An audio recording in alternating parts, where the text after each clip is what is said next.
Hello everybody and welcome back to Good God Reviews, technically episode 3, but still episode 2, it's just episode 2, part 2. In this episode, much different from the last episode, I covered the good of WoD and the current state of World of Warcraft in general.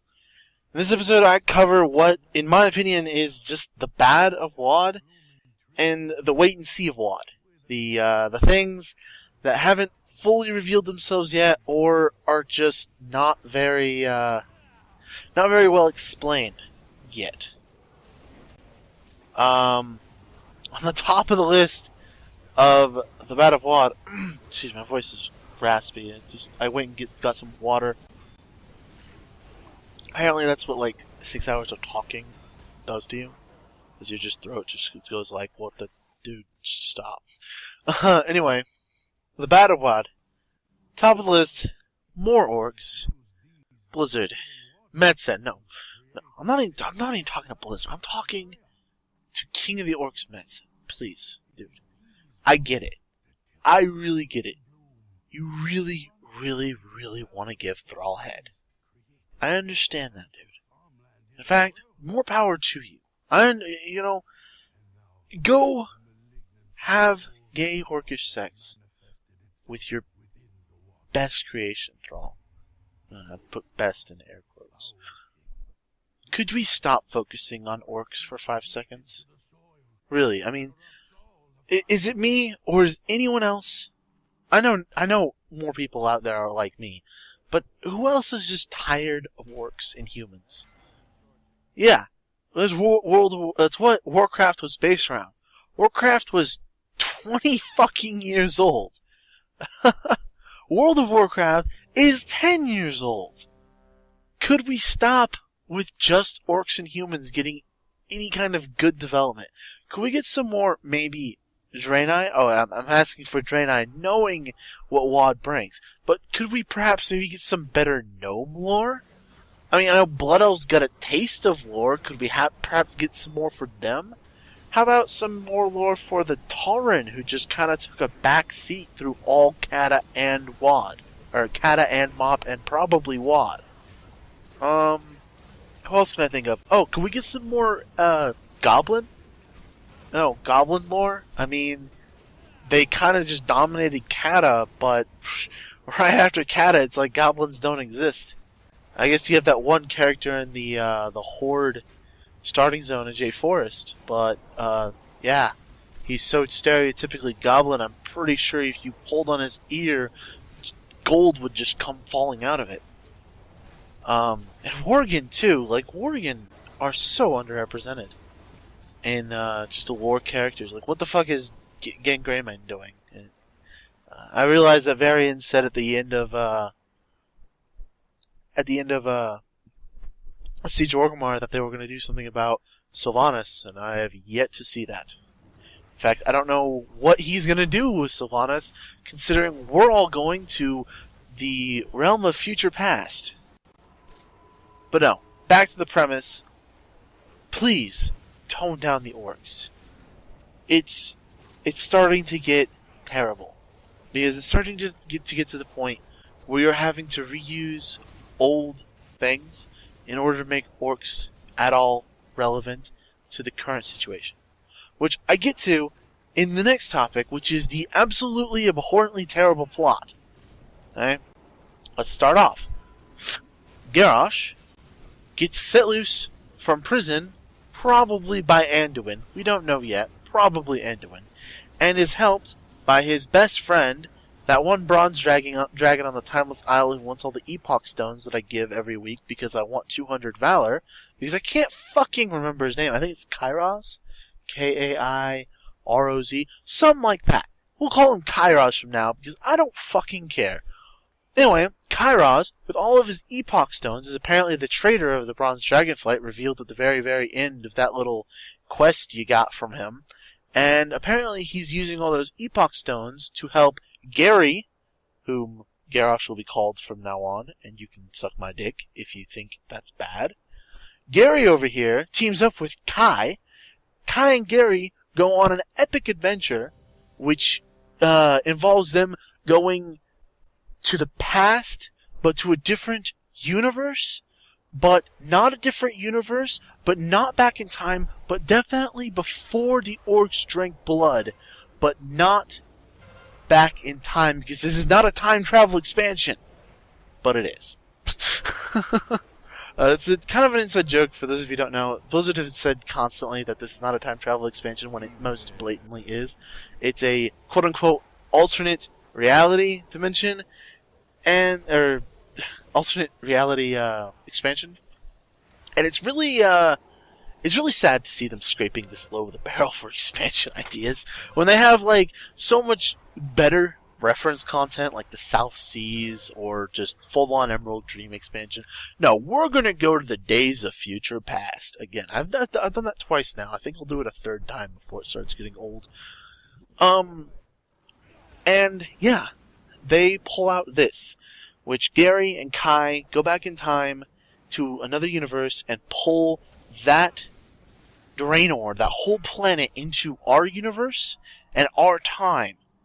And the dark portal starts glowing red, and we have to go stop Gary, because apparently Gary gave all of the orcs, all of the brown orcs of that time, including Gary's daddy and Gary's daddy's best friends, all of these plans from all these advanced machinery that Gary had been making with the goblins, basically the entire time he was war chief.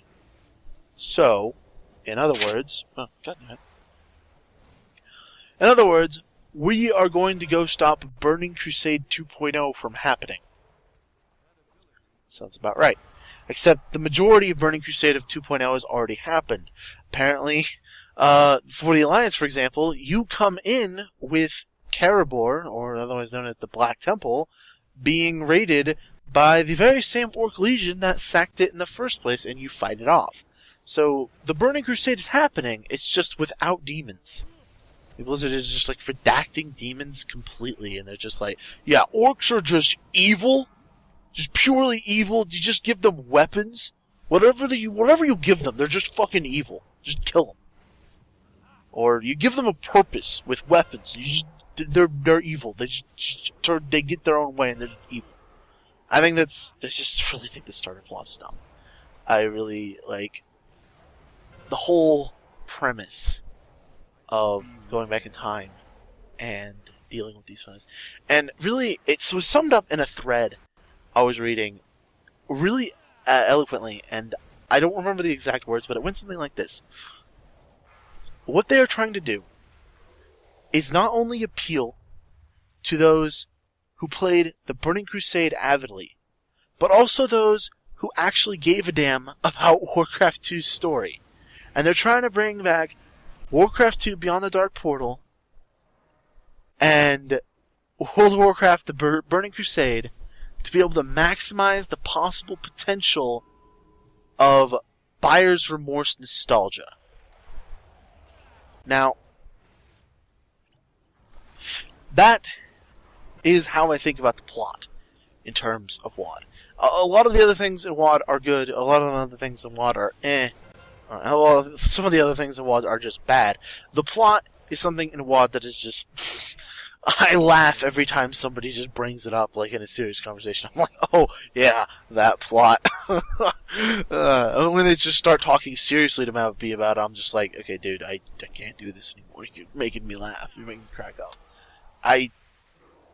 Coming from a writer's point of view, I'm an avid writer, I think the plot is really weak.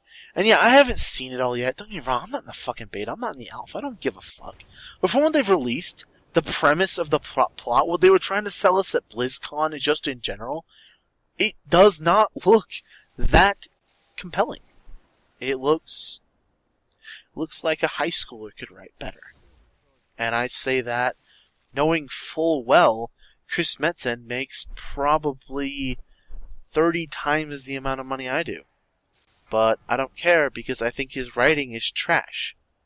And in fact, all of his characters, Gary, Grommy, Thrall, I think they could be better written by an epileptic 3-year-old. And I don't see these words lately. In fact, these are words I've said before. Constantly. I do not like your writing, Metzen. It's terrible. You should stop writing.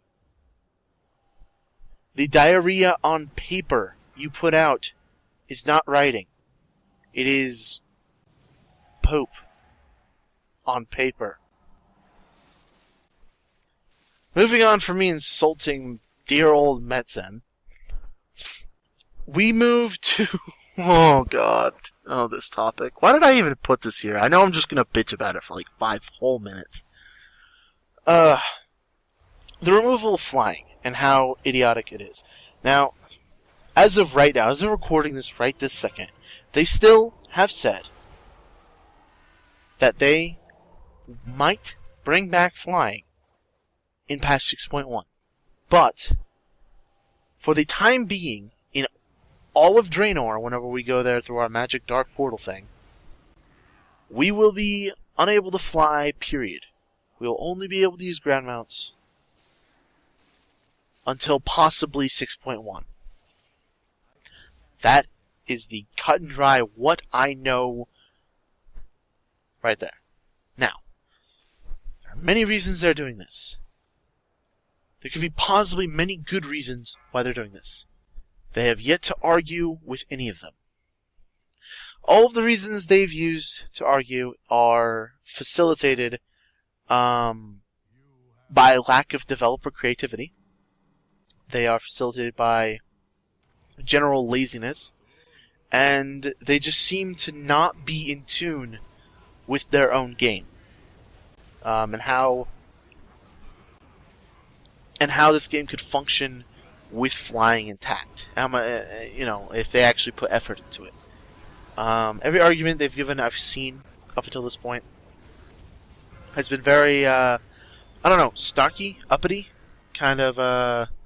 I get the feel from, like, for example, Bashek's most recent post, I get the feel that they are trying to push a point across that they think flying is this big old bad thing. And I'm going to be honest with you. The only reason why this whole flying thing is an issue, hell, the only reason why there are so many people that are like, flying is terrible for the game, is because Ghostcrawler's tweet back in fucking December about how he thinks adding flying to the game that early in the Burning Crusade was a mistake. That's the only reason why there are so many.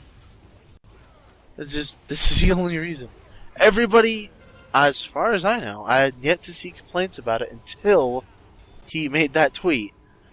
Everybody was fine with the whole, you don't get to fly until level cap, but at level cap, yeah, you get to fly.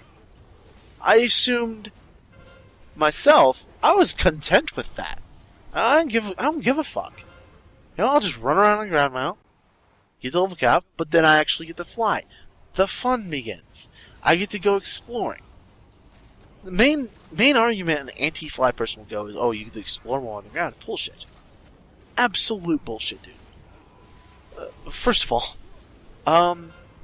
you have fun exploring with your nose smashed against those fake grass textures, while I have the power of the skies to be able to see beauty from beyond the trees.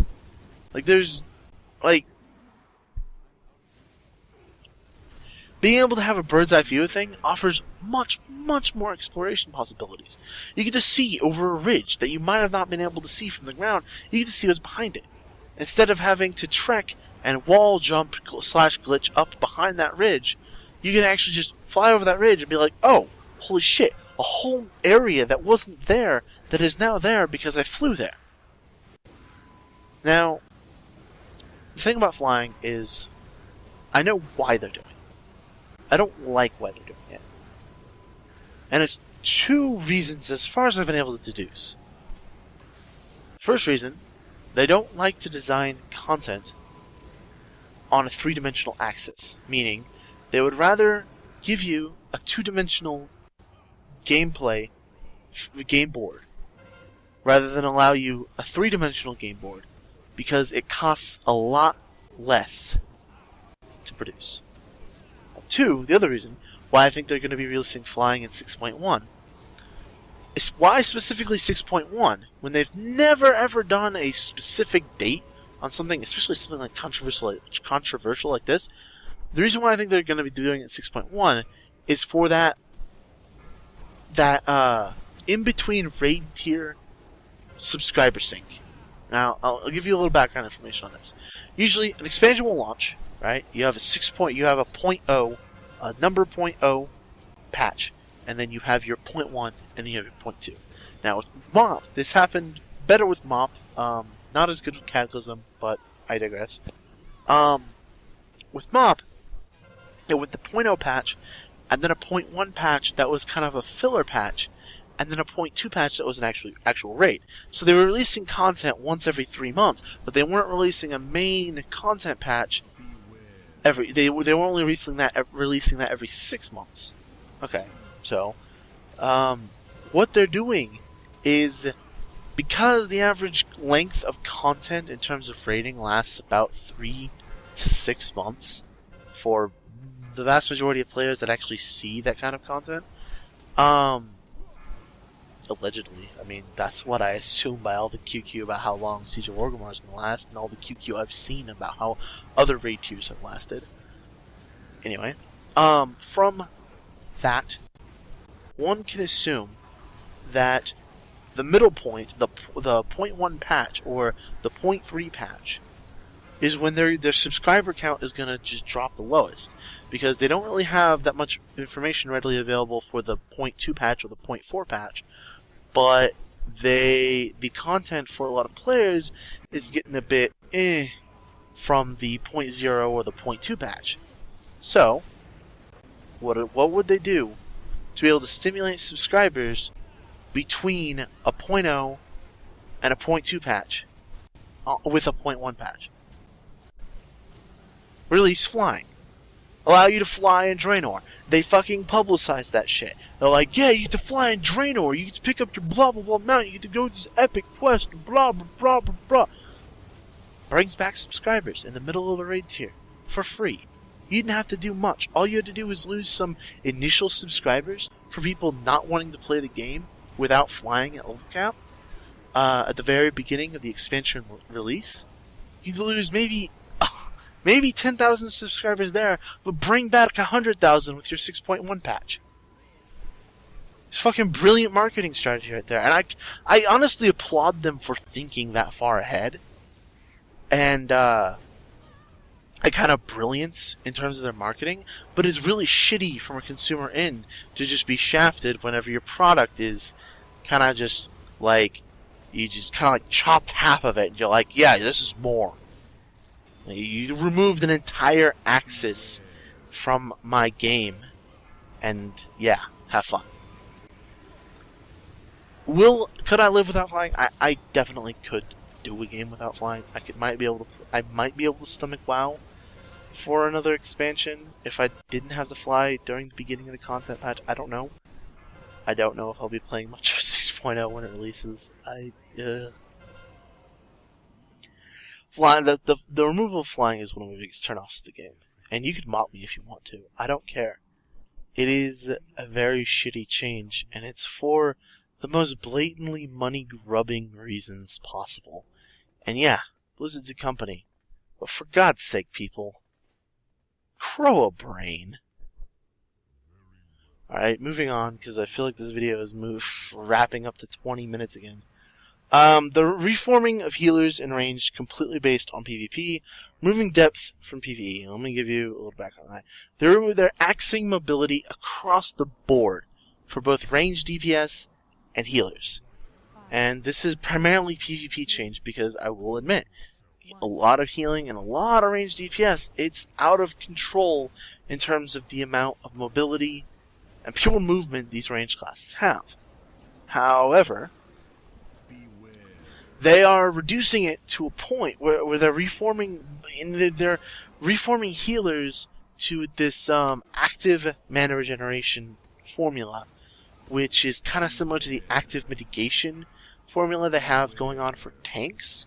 The thing is I just don't see it working that well. And this kind of leans into the wait and see of WoD.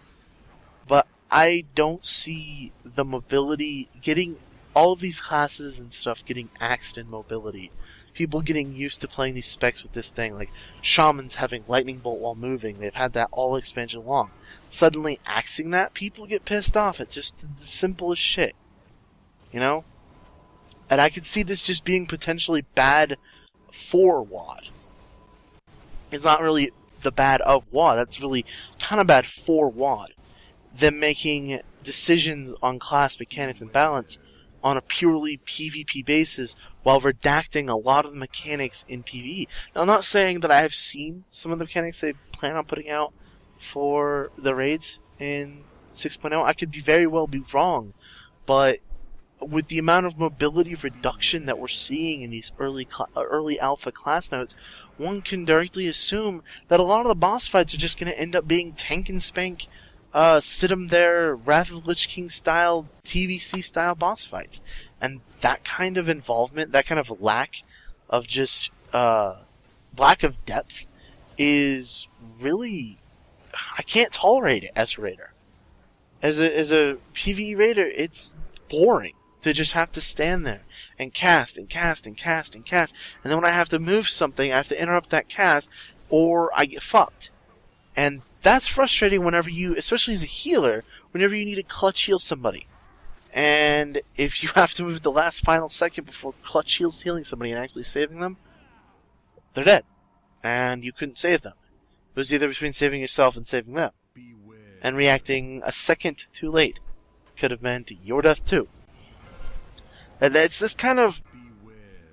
I'm also looking at it from a point of view that is the current state of the game, rather than how the game's going to be. They're doing a lot of changes to the how the health pools work, and how healing works in general to make healing more of a reactive instead of a passive. Instead of a more passive reactive than a pure reactive sort of thing, where people will be sitting at half health more, which I highly doubt that's ever going to happen. Like, let's face it here. Healers strive to see people full health. They're never going to be able to make a balanced system where people sit at half health because healers feel that they're not in danger. Healers feel that they're not in danger when there's no more fucking health to heal. That's how it works, Blizzard. Like, design a system around healers feeling safe about people when they're at full health, not when they're at half health. There you go. That's the system you run with. But that's the problem, though, is a system with, like, what I'm describing is the system we have now, where the only thing that can really kill somebody is if they're one-shot, and if they're instantly global gift. Whereas the system they're going, it offers for much more room for error. But that's the thing. More room for error just adds incentive for content and just in general boss fights to be much more bland and uninventive. So, there's that. So, that was the bad of WoD. The more orcs, terrible plot, removal flying, and that last one that I just did, I'm not reading at all. Alright, the wait and see of WoD. And I'm going to cover these quick, try to cover them quick, so I'm going to try to keep this within a half hour, so I got like 7 minutes. You get garrisons. Garrisons is a really touchy subject for me, because one of my favorite things about MMOs is housing. I loved housing in myriad different MMOs of the past. Can't name them right now. It's 4:30 a.m. and that was 14 years ago. I was like 8. Okay? I like garrisons, but not for them being housing. I like them because they look pretty. That's it. That's the only reason I like them. I don't like them for being giant-ass gold sinks. I don't like them for being giant-ass time sinks. I don't like how they're affixed to a single location in your faction's starting zone. And I really definitely don't like how the only customizability that you have in your garrison is where you place the structures. Or which structure out of a fixed set variation of structure do you want. It's not at all modular. Like, compared to Rift's dimensions, this is not even, like, oh, damn it. This is not even housing compared to Rift Dimension. This is an instanced time sink. It's like the farm on Sunsong Ranch. You tried, but it's not quite there. Garrisons has some good to it. It has some good starter technology, and it could perhaps end up being housing eventually if they put a lot more polish into it. But until I see faction-specific buildings, until I see, until I see Blood Elf buildings in my Horde garrison, being able to place that garrison in, I don't fucking know, Nagrand, I feel like Garrisons is just a general kind of meh thing for WoW. It's just another thing to tack on to the already kind of overbloated game. So, second thing is the Arakoa lore. I love Arakoas. Love them more than I love Gron. I don't know where they're taking Arakoa lore. Apparently, they worship a sun god that they never worshipped before, and they're kind of holy, but kind of not, but kind of holy, and the statues I've seen of them, because apparently there was an WoD instance leaked and showed statues of the Arakoa models, of their uncorrupted models, and they look beautiful. But at the same time, you kind of lost the identity of the Arakoa. And it's like almost like they're rebooting the entire race in order to justify adding a different kind of bird person in. So you have the Arakoa and then the new Arakoa, which is technically the old Arakoa. So, again, wait and see. It could be different. Item squish. Give me a second, I need a drink. Yeah, I've been talking for like 6 hours. Item squish. This topic, oh my god. First, I was for it. And then, I was against it. Now, I'm really not caring about item squish. It's just...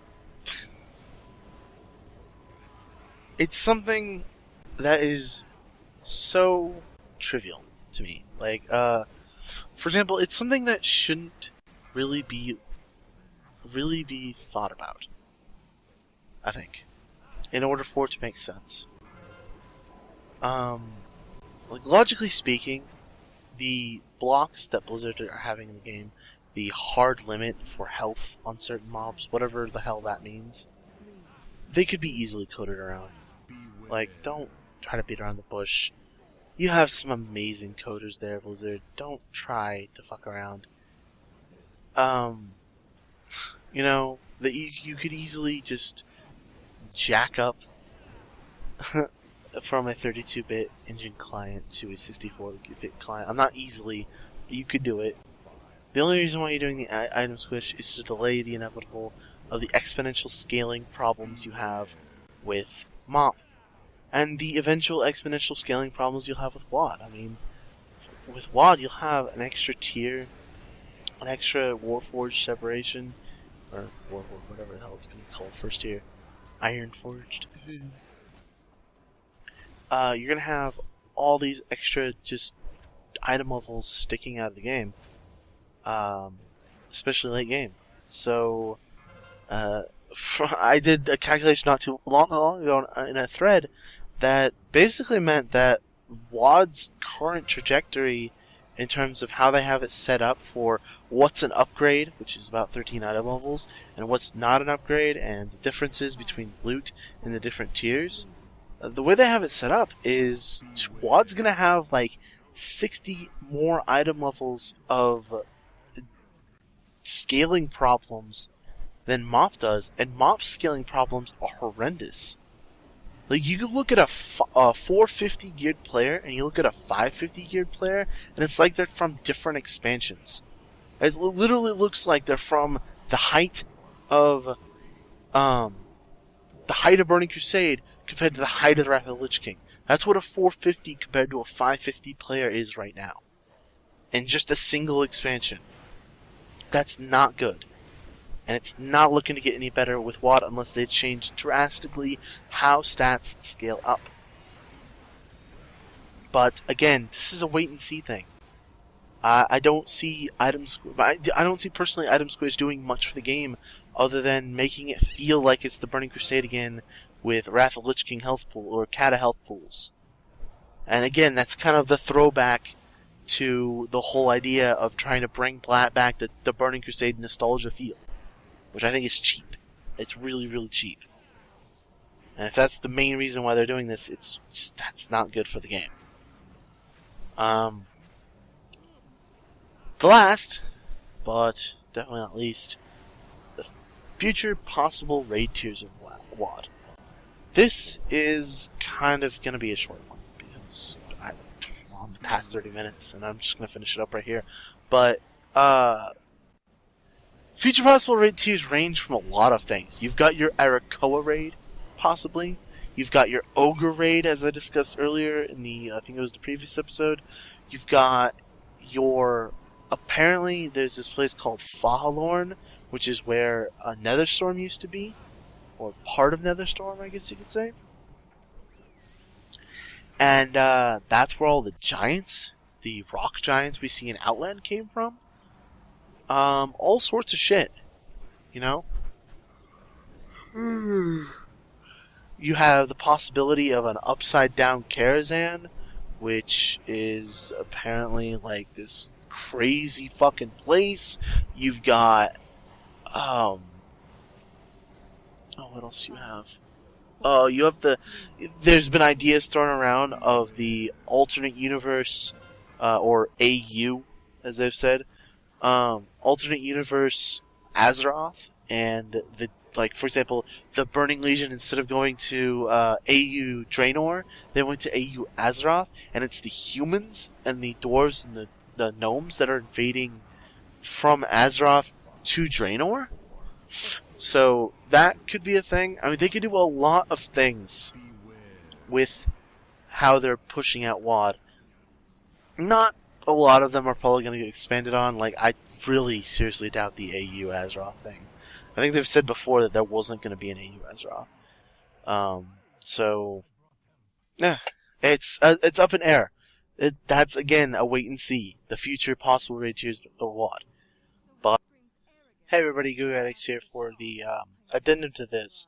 Like I said on my first review of the state of WoW and whatnot, I said I was going to add an addendum to both videos because I had recorded them almost 3 weeks ago now, and I just finally finished getting all the footage together because I don't play WoW that much anymore. And it's honestly a wonder why I'm still subscribed to a game I play less often than games that I don't subscribe to. So that's been running through my mind. In fact, during that entire Flex run, that was what was running through my mind. But as an addendum, I wanted to say that this Flex footage was from today, Tuesday, 5/20/14. So yeah, I recorded that today, and today released the patch for items to be upgraded to 4 out of 4 instead of 2 out of 4. Quad upgrading. I have some additional thoughts on why, or what I think of Blizzard for doing this, and I think it's a kind of, I don't know, like they're trying to retain subscribers through WildStar, and I don't like WildStar. Like, first off, I'm not gonna sit here and start fucking preaching you WildStar. Not a fan of it. I played the beta for a little bit, one of the beta weekends, and I'm just, it would have been a good competitor for WoW 10 years ago. But right now, it's like, WildStar's like dripping with WoW clone. It just drips with it. And like I said, I'm just not a fan of it. And you say, I say it drifts with WoW Clone, and that's why I don't like it. And there's more to it than that. I didn't like the story at all. It felt like it was trying to be Borderlands, but with a rated a PG rating. And you can't pull off Borderlands humor with a PG rating. It doesn't work. And WildStar is a perfect example of why it doesn't work. Because everything just ends up becoming silly. There's no gore, there's no blood, there's no sexual innuendos, references, whatever. You can't have that kind of humor with a game that just doesn't portray that kind of setting. You have a 8-year-old that explodes things with explosives, and yeah, in Borderlands 2, which she goes into great detail of doing, and you have a psychotic general that likes to burn down plant people's trees. But that's enough about me on WildStar, because I can get into a whole fucking video. If I had recorded my session with WildStar, I would have done a review video on it, a beta review video, but I'm not going to comment anymore about WildStar. Let's just say I don't like it, because it feels like a WoW clone. Its graphics make me want to puke. The grinding of the game and the grinding of the quests is just abhorrent. It's akin to the Burning Crusade, and I like the Burning Crusade when it was the Burning Crusade. I don't like the Burning Crusade now, where I've got shit to do, where I've got videos to edit, where I've got a life. So, yeah, WildStar would have been a good game 10 years ago for the MMO going crowd, but right now it is the least possible good thing to do for the MMO community. From reviewing on MMOs, I think I'm gonna go off and review Final Fantasy 14. I like that game a lot. I'll just leave it at that, because there's a lot of things I want to say about things, because there's a lot of mixed feelings there. Because that is my first Final Fantasy game, and I'll also get into why I haven't played any other Final Fantasy games. Okay, here's the main reason. I hate turn-based combat. Except in Pokemon. Like, Pokemon's the only turn-based combat that really excites me in any way. All the other turn-based combat systems make me puke. But other than that, outside of that, the 4/4 Valor system, the 4/4 upgrade, or 6 out of 6 if you live in Asian countries, all it is just making people that are subscribing right now and not even give a damn about Valor anymore want to Valor cap so they can upgrade their items some more. And someone did the math, and it'd take exactly 28 weeks, which is about 6 months, which is about how long it would take for you to get the wand, or for one to come out. About 6 months. So it's blatantly hey, we don't have the new expansion ready yet, so here's some more Valor spending things, while also simultaneously making it even harder for people that aren't in heroic gear or better, or normal gear or better, to get anything done. I was honestly surprised I got invited to that flex. Maybe it's because I'm 558 on my Windwalker set, but this is just fucking. I've heard some more stories of people wanting 560 plus for a fucking flex. I've heard 570 plus for a pug normal, and I'm like, if you're pugging normal and your eye level's 570, what the fuck are you doing with your life? That's just raid leaders wanting to get carried by gear. And that's the simply atrocious state of any kind of raid finder, whether it be OQ, whether it be the in-game kind of semi-browser, whether it be the new little browser that they're planning on coming out with WAD. It's going to be the same thing, where you're going to have shitbags, a lot of them in fact, a lot of shitbags that sit there and say you need to have an eye level that outgears this content if you want to do this content, which I think is silly, and like this style of playing should be punished rather than embraced by the community, because the community's like, "Well, make your own raid." Well, then I just become one of those shitbags that's asking for overgeared people, because unfortunately the secret of raid leading is you want people that are overgeared just in case to compensate for the lack of intelligence they might have. Like, you could have a raider that has full heroic raid gear, full heroic warforged, whatever, and you want him on your normal crew, but you kind of want to set the bar standards that high mainly because of the intelligence of that person. Like, people set high bars in WoW in terms of gear because the average intelligence of a WoW player is abysmal. And I understand that from a raid leader perspective, but coming at it from a player's perspective that is a good player but does not do shit in guilds. Almost the vast majority of my friends that played this no longer play this game. Going into a flex and needing 540, 550, God forbid 558 to get into a flex, that's unreasonably idiotic, in my opinion. So yeah, there's that. Like I said, I am really disappointed at Blizzard's timing ability to time. WoD is one of those expansions. WoD, in its current state, to me, resembles that Blizzard put all this work into MoP, put all this work building a MoP story. At the end of MoP, after Siege of Orgrimmar released, they were like, "Oh shit, we forgot about the next expansion," and so they quickly hobbled together some pre-alpha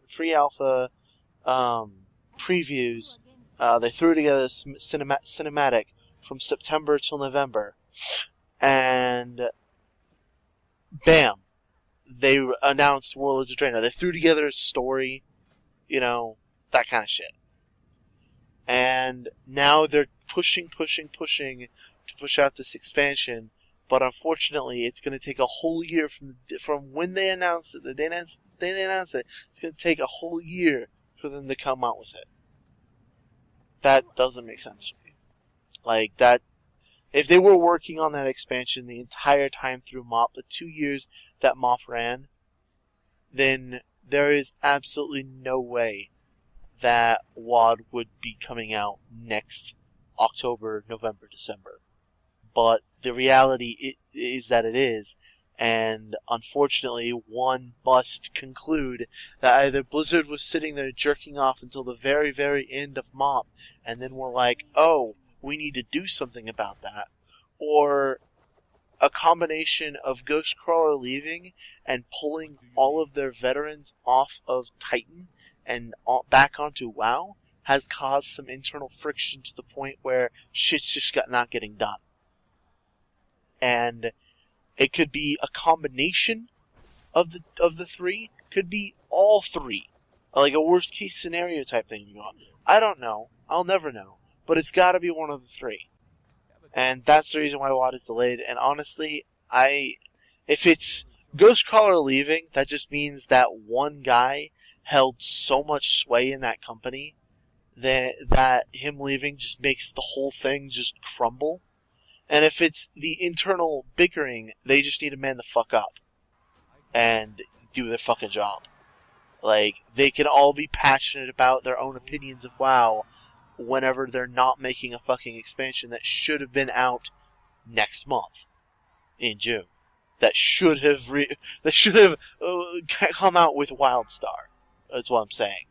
And just smacked WildStar into the ground. WildStar would just never have taken off. But, and if it's number 3, if it's because they jerked off, well, that is capitalism. That's a demonstration of capitalism at its finest. They will only do as much work as is required for them to continue making profit. And if it is number 3, then they are stretching the profit lines very thin. They are putting the least amount of effort out so they can still just maintain the illusion of effort to maintain profit, which is what a lot of companies end up doing. So, Blizzard can have the best intentions in the world. Until I see those best intentions input into the game itself, making the game just generally better for anyone that plays it, instead of cheap shit like the 2 new mounts that were put in with this patch but not officially released yet. If either of those are store mounts, then their entire excuse of there not being a 5.5 is just fucking null and void. Like, yeah, it's only a store mount, but imagine if they put like 5 minutes of effort into it. Because I shit you not, an unpaid artist intern could put out the coding required to upgrade your eye levels from 2 to 2/2 to 4/4. An unpaid intern could do that. An unpaid artist intern could draw those mounts, or get the base of those mounts, and then just let the, guys that are making $70 an hour finish in the little colorings. Unpaid interns probably do that. So, whether or not it is worth your money, your $15 a month, whether or not it's worth your $50 or $70 for buying the next expansion, whether or not it was worth the $40 or $60 you spent on MOP, or $90 if you got the collector's edition, or $80, I don't remember. Doesn't matter. It does matter. Whether or not it's worth that money to you should be your concern. Because for me, they are really pushing the dollar.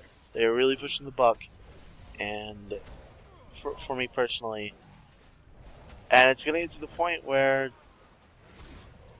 I'm just going to have to sign off of WoW for an extended period of time or forever. And I feel like the direction of the game has finally come to that, where I don't agree with it.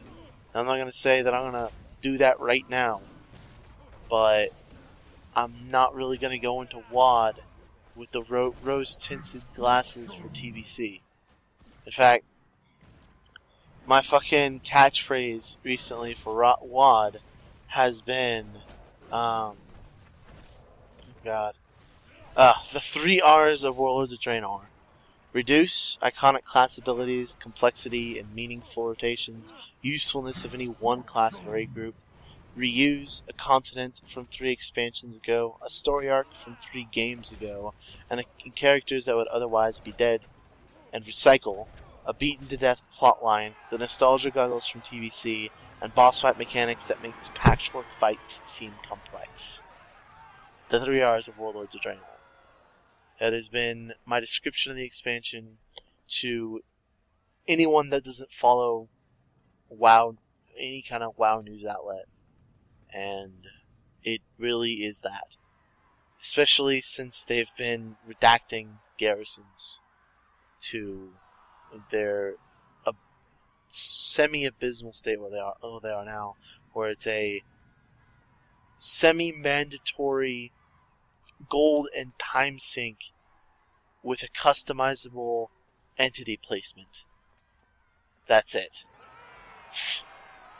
Like, the only thing custom about your garrison, the only thing that makes your garrison is where you put the buildings. You can't name it, you can't change the building's colors or art schemes, you can't, probably won't even be able to change the look of your followers in your garrison. You can't name your followers names you want them to be, if you so desire.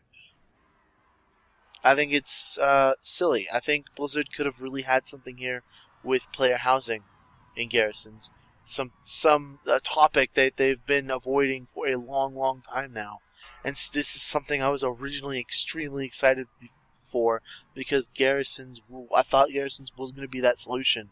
And the more I hear about it, the more I hear about them doing stuff, their own thing with it, the more I am just disgusted that they just won't do housing. That they have to beat around the bush and try to pretend that this isn't housing, when in reality it's just a really, really shitty, watered down version of something that 2 or 3 games off the top of my head do better. Hell, Final Fantasy XIV, with their housing that costs millions and millions of gil, is better than that. And Rift is hands down. Dimensions, hands down, beats Garrisons in its current state. So, in its current state of just what they're snowballing at us.